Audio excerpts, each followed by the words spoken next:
할렐루야 할렐루야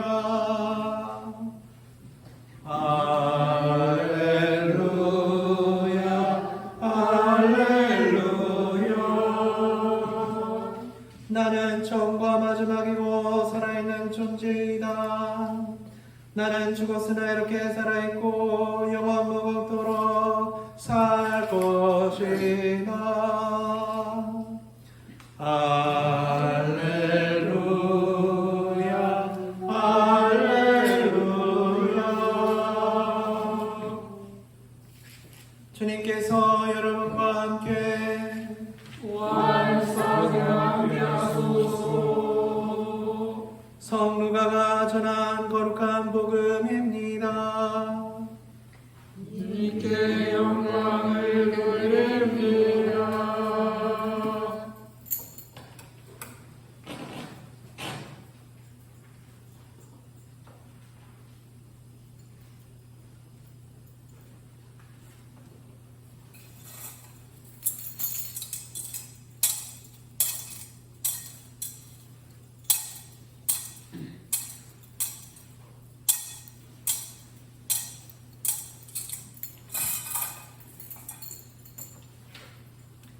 안식일 다음 날 아직 동이 채 트기도 전에 그 여자들은 준비해 두었던 향료를 가지고 무덤으로 갔다.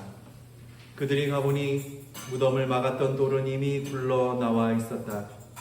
그래서 그들이 무덤 안으로 들어가 보았으나 주 예수의 시체는 보이지 않았다.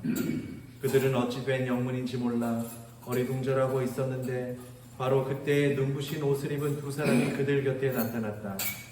여자들은 그만 겁에 질려 감히 쳐다보지도 못하고 있었는데 그들은 여자들에게 너희는 어찌하여 살아계신 분을 죽은 자 가운데서 찾고 있느냐? 그분은 여기 계시지 않고 다시 살아나셨다. 그분이 전에 갈릴레아에 계실 때에 무엇라고 말씀하셨느냐? 사람의 아들이 반드시 죄인들의 손에 넘어가 십자가에 처형되었다가 사흘 만에 다시 살아나리라고 하시지 않았느냐 하고 말해 주었다. 이 말을 듣고 여자들은 예수의 말씀이 생각나서 무덤에서 발길을 돌려 11 제자와 그 밖에 여러 사람들에게 와서 이 모든 일을 알려주었다. 그 여자들은 막달라 여자 마리아와 요한나와 또 야고보의 어머니 마리아였다. 다른 여자들도 그들과 함께 이 모든 일을 사도들에게 말하였다. 그러나 사도들은 여자들의 이야기가 부질없는 헛소리려니 하고 믿지 않았다. 그러나 베드로는 벌떡 일어나 무덤에 달려가서 몸을 굽혀 안을 들여다보았다. 그랬더니 수의 밖에는 아무것도 없었으므로 그는 어떻게 된 일인가 하고 이상히 여기면서 집으로 돌아갔다. 주님의 복음입니다. 그리스도를 찬미합니다. 모두 자리에 앉으십시오. 성부와 성자와 성령의 이름으로 아멘. 먼저 오늘 부활밤 이렇게 함께 이 자리에 모여서 예수님의 부활을 진심으로 축하하는 우리 교우 여러분들께 부활의 인사를 드립니다. 부활을 축하드립니다. 부활을 축하드립니다. 아유, 복사가 사실 두세 명이 더 있어야 되는데 막 둘이서 하다 보니까는 되게 막 복잡하네요. 예, 너무 재밌으시죠? 네, 내년에는 아마 더 이제 좀 체계적으로 할 수 있을 것 같습니다.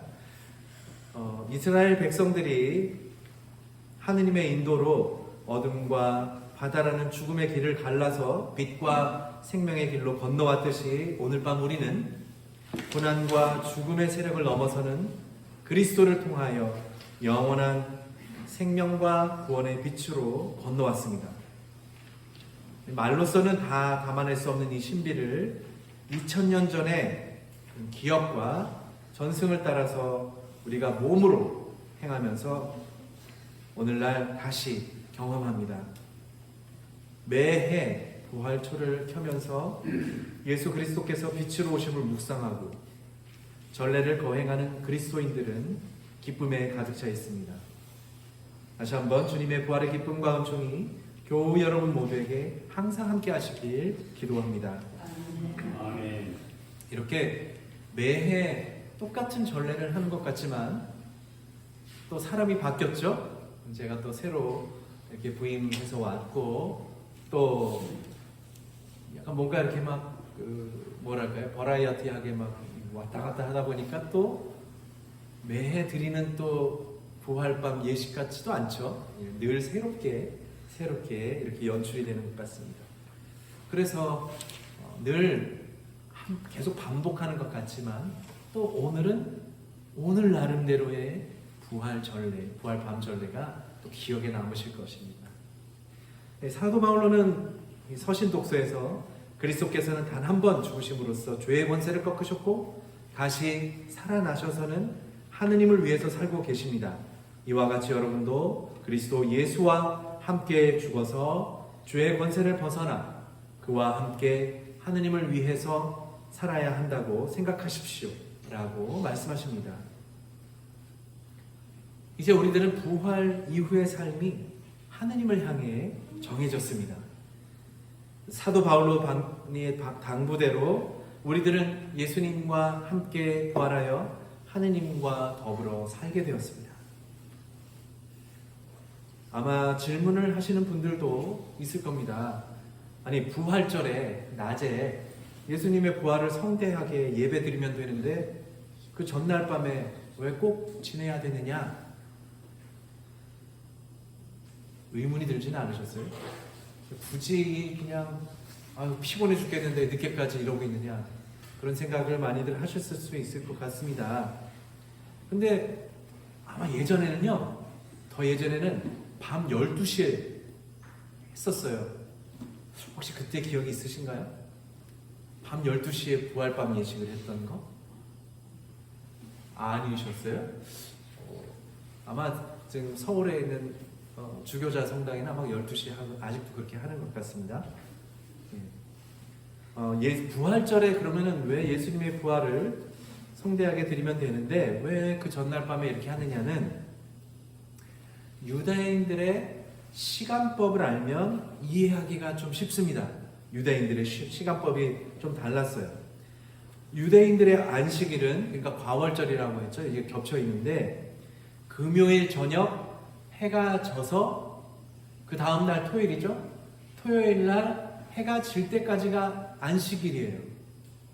그러니까 과월절도 축제도 금요일 저녁부터 오늘 해 질 때까지 예요.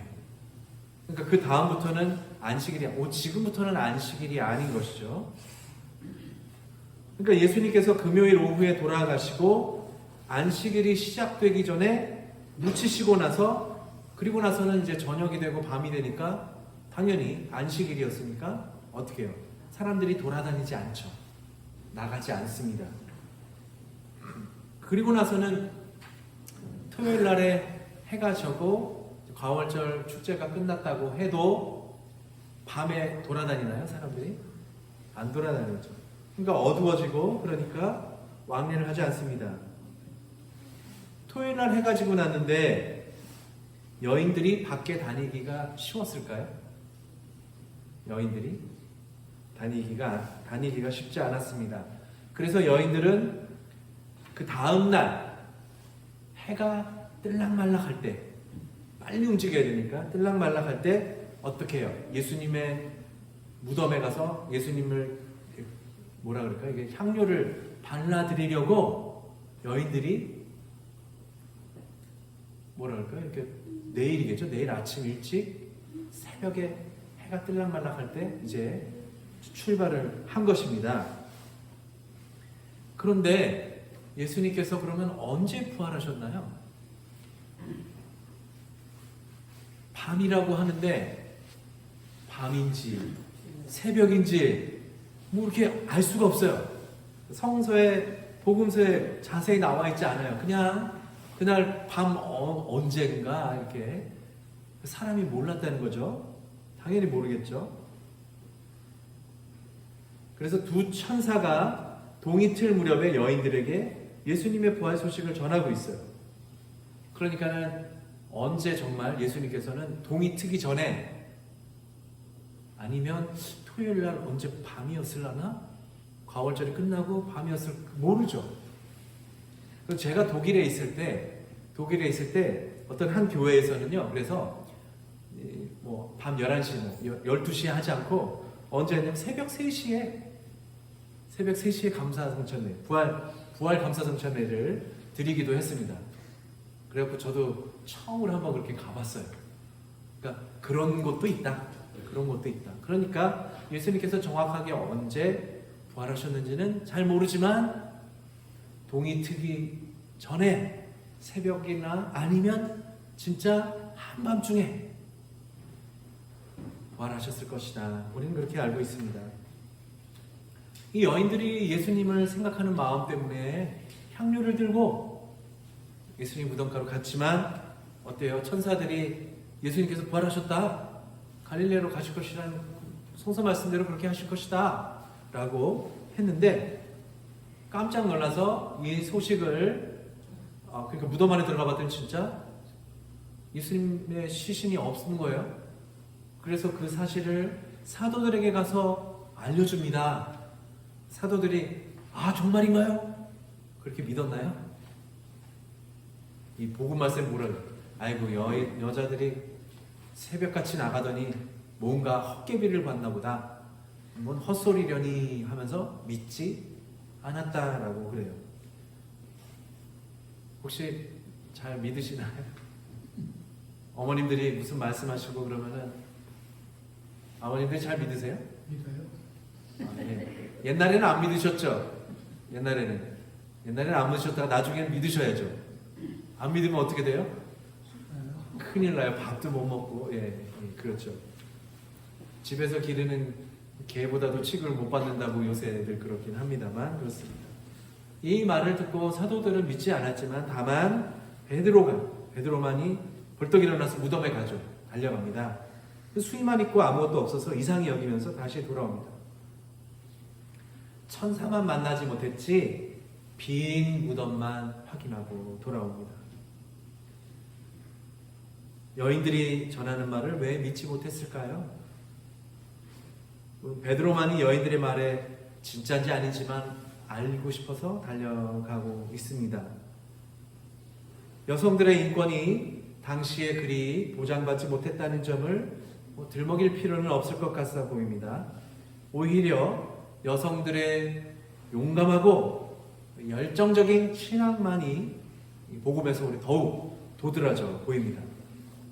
여성들은 있는 그대로를 받아들일 줄 알고 순수하게 믿을 준비가 되어 있습니다.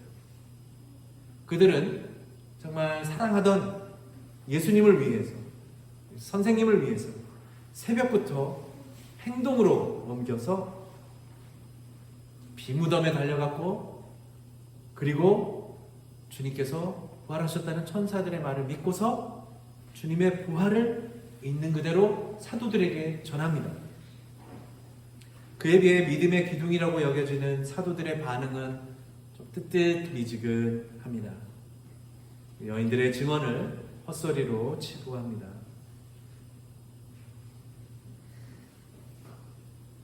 사도들은 사실 예수님께서 돌아가시기 전에 그들에게 말씀하신 바를 들었었고요. 어느 정도는 믿었었죠. 근데 부활한 사흘 만에 죽고 사흘 만에 부활하겠다는 말을 반신반의 했던 것 같습니다. 그래서 정작 예수님께서 돌아가시자 그 전에 가르침과 예언들을 송두리째 잊어버리고 맙니다. 정말 어떻게 사람이 그럴 수 있을까? 그런 생각을 해보지만 물론 사람이 죽었다가 되살아났다는 경험은 그냥 예수님께서 그렇게 말로만 하셨지 사도들도 실제로 본 적이 없던 것이죠. 그런데 반대로 여인들은 그 사실을 있는 그대로 받아들입니다. 그 순수함과 열정 그리고 신비를 파헤치지 않고 그냥 그대로 품는 영적인 능력은 이 여인들이 사도들을 앞서고 있습니다. 물론 사도들도 다른 의미로 나중에는 주님의 순환과 죽음 그리고 부활을 증언할 것입니다. 그러나 오늘 등장하는 막달라 마리아, 요한나, 야고보의 어머니 마리아는 따지고 보면 사도들의 사도들이다라고 불릴 자격이 있습니다. 그들은 주님의 사랑에 불탔고 주님께서 돌아가셨다고 한들 할 수 있는 도리를 끝까지 지키면서 유다인들의 감시와 눈에 굴복하지 않는 믿음을 가졌습니다. 사도 바울로의 말씀대로 이 여인들은 예수 그리스도와 함께 죽었지만 다시 살아났고 하느님을 위해 살아가는 사람들이었습니다. 신비를 신비로 받아들이며 주님의 부르심에 움직이는 이들이 바로 이 여성들이었습니다. 이 여성들은 부활의 첫 증인이자 빈 무덤의 산 증인입니다. 이 여인들이 부활과 빈 무덤을 진실을 전하지 않았다면 사도들은 여전히 골방에 모여서 숨어가지고 대책 논의에만 열중하였을 것입니다. 정작 필요한 것은 대책 논의가 아닌 부활의 체험이고 주님을 다시 만나야겠다는 열정과 의지입니다. 오늘 이 거룩하고 또 복된 은혜의 밤에 이 여성들의 불타는 믿음에 대한 열정과 사랑을 본받읍시다. 그리고 부활을 증언하는데 다른 타인들의 시선보다는 하느님을 향해 살고자 하는 의지를 청합시다. 성부와 성자와 성령의 이름으로 아멘.